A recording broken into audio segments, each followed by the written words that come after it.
What would your life look like if fear no longer had a voice? Not silent for a moment, not managed, tamed, or negotiated with, but erased, gone, dead. Imagine waking up every day without hesitation, without second-guessing yourself, without that internal voice telling you you're not ready, not worthy, not enough. What decisions would you make then? What doors would you finally kick open? What dreams would you chase with reckless, unstoppable fire?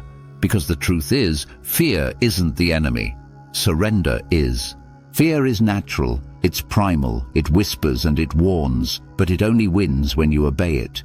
And every time you believe it, every time you shrink instead of step forward, you trade power for comfort, you give up growth for safety, you stall, you suffocate, you stand still. Not because you're weak, but because fear has convinced you that stillness is survival, but not today. Today we expose fear for what it is, a liar, a story, a shadow pretending to be real. And today we bury it, not with feel-good fluff or shallow hype, but with truth, with discipline, with practice, with a purpose that's bigger than your excuses. In the next few minutes, you're going to learn how to stop running from fear and start hunting it. You'll learn how to stand tall even when your hands shake, how to act before fear fades, and how to build a mind so sharp and disciplined that fear has no room left to live. Take a deep breath, step forward, and don't look back, because this is the day you kill the fear. Let's get something straight. Fear is not your enemy. Fear is instinct. It's ancient, built into your biology to protect you, and in many ways, it's kept you alive. But what fear was never meant to do is lead you. It was never meant to be your guide, your counselor, your decision maker. Yet that's exactly what most people let it become. They let fear steer the wheel and then wonder why their life feels like it's going in circles. You feel fear when you're about to do something unfamiliar, something risky, something that threatens your comfort or control. That's not weakness. That's your brain doing what it's been wired to do. But here's the truth most never hear. Fear itself isn't what stops you. Inaction is. It isn't the fear you feel, it's the pause you take because of it. It's the opportunity you don't chase, the silence you choose instead of speaking up, the dream you shelf for some other time. Most people are waiting for fear to disappear before they take action. They're waiting to feel brave, to feel certain. But that moment never comes, because courage isn't the absence of fear. It's action taken in spite of it. And if you're waiting to feel ready, you'll be waiting your whole life. The ones who move mountains, change industries, make history, they feel fear too, but they walk forward anyway. That's the shift. That's the edge. You don't need to be fearless. You just need to stop obeying fear like it's a command. You need to stop giving it authority it never earned. Fear can sit in the passenger seat, sure, but it doesn't touch the wheel. Not anymore. And here's where it gets powerful. The more you move through fear, the smaller it becomes. Every time you act when you're afraid, you teach your brain that fear doesn't mean stop. It means this matters. It means step up. It means you're getting close to something important. Repetition rewires reality. And the more you face fear head-on, the less control it has over you. You become something fear can't live inside because you trained your mind to act before fear can settle in. So the next time fear rises in your chest, remember this: you don't need less fear. You need more movement. Don't analyze. Don't overthink. Don't negotiate. Just move. Because fear hates momentum. And the moment you act, the fear begins to die. Fear is a master storyteller. It crafts lies so believable, so emotionally convincing, that they feel like truth. But here's the brutal fact. Fear is a liar. And the most dangerous lies it tells are about you.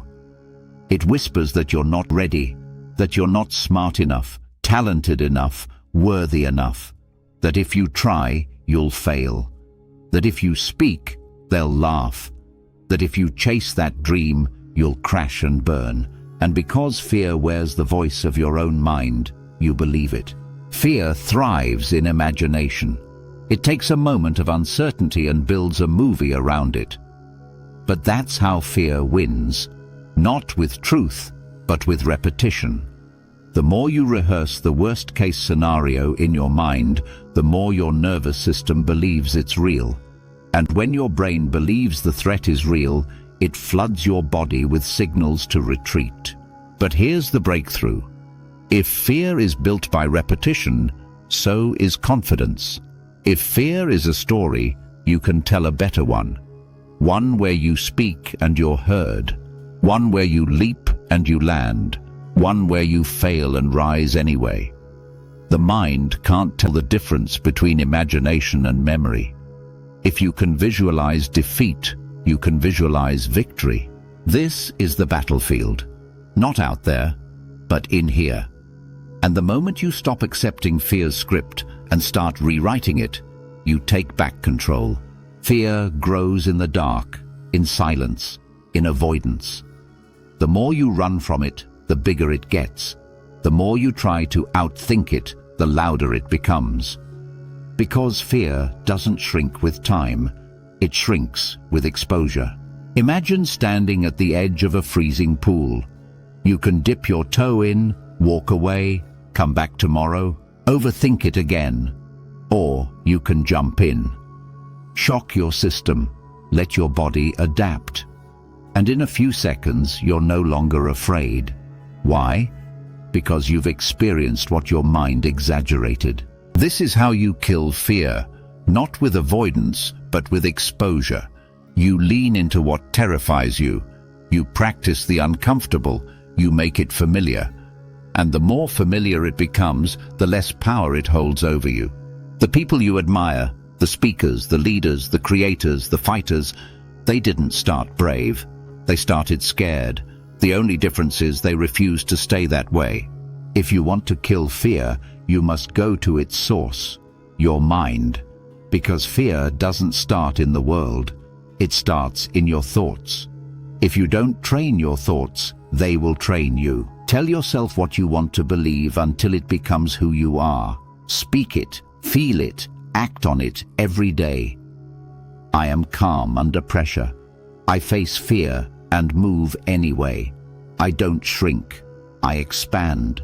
You're not weak for having fear, but you stay weak if you let it lead. Discipline your inner world and the outer world will bend to meet it. Fear is often a compass. It points toward the edge of your comfort zone, and that's exactly where growth begins.